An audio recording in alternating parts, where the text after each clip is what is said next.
Hello friends, welcome to blue bell kitchen. இன்றைக்கி நாம் பார்க்க போகிறது தேங்காய் பால் கத்திரிக்காய் குழம்பு. இப்போ நம்ம அதுக்கு தேவையான பொருளை நம்ம பார்த்துக்கலாம். கத்திரிக்காய் 4 கட் பண்ணி வச்சுருக்கிறேன், 4 தக்காளி, ஒரு பெரிய வெங்காயம், மல்லித்தூள் 2 டீஸ்பூன், மிளகாய்த்தூள் 1/2 டீஸ்பூன், மஞ்சள் தூள் 1/2 டீஸ்பூன், கரம் மசாலா 2 டீஸ்பூன், கருவேப்பிலை கொஞ்சம், சோம்பு 1/2 டீஸ்பூன், 3 கிராம்பு, 4 பட்டை. இப்போ அரை மூடி தேங்காவை அரைச்சி பால் எடுத்து வச்சுருக்கிறேன். இப்போ கடாயில் ஆயில் சேர்த்துக்கலாம். இப்போ கட் பண்ண கத்திரிக்காவை நம்ம ஆயிலில் போட்டுக்கலாம்.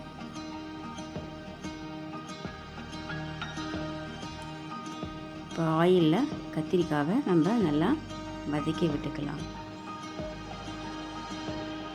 கத்திரிக்காய் வதங்கி வச்சு நம்ம எடுத்துக்கலாம் கத்திரிக்காவை. இப்போ பட்டை பூ போட்டுக்கலாம்.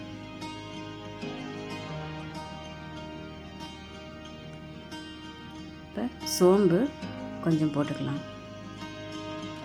சோம்பு எண்ணெய் நல்லா பொரிஞ்சு வந்த பிறகு கட் பண்ணி நம்ம வச்சுருக்கிற பெரிய வெங்காயத்தை நம்ம சேர்த்துக்கலாம். இப்போ ஆயிலில் நல்லா வெங்காயம் வதங்கி வரட்டும்.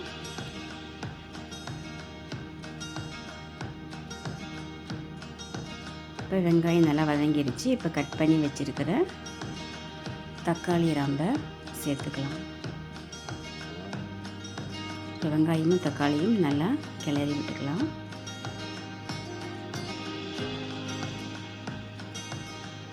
இப்போ இதுக்கு தேவையான அளவு உப்பு நம்ம சேர்த்துக்கலாம். இப்போ தக்காளி வெங்காயம் உப்பு நம்ம போட்டு கிளறி எடுத்துக்கலாம். இப்போ நம்ம மசாலா மல்லித்தூள் 2 டீஸ்பூன்,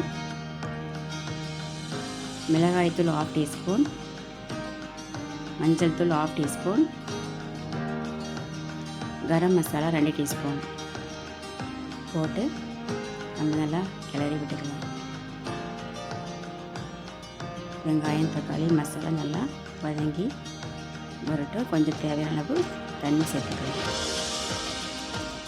மசாலாவுடைய பச்சை வாசம் போய் எண்ணெய் பிரிஞ்சு வரட்டும்.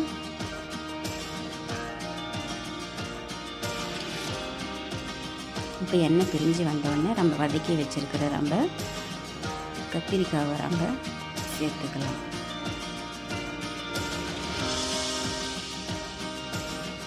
இப்போ கத்திரிக்காவும் மசாலாவும் நல்லா வதக்கி விட்டுக்கலாம். எண்ணெய் பிரிஞ்சு வந்துருச்சு. இப்போ நம்ம கொஞ்சமாக தண்ணி சேர்த்துக்கலாம். தண்ணியெல்லாம் சுண்டி நல்லா கிரேவி எண்ணெய் பிரிஞ்சு வர வரைக்கும் வேக விட்டுக்கலாம். எண்ணெய் பிரிஞ்சு வந்துருச்சு.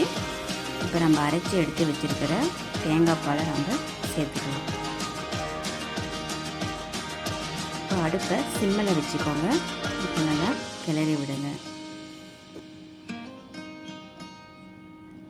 கிளறி விட்டுட்டு இப்போ நம்ம கொஞ்சமாக கருவேப்பிலை சேர்த்துக்கலாம். இப்போ ஒரு கொதி வரட்டும் சிம்மில் வச்சு.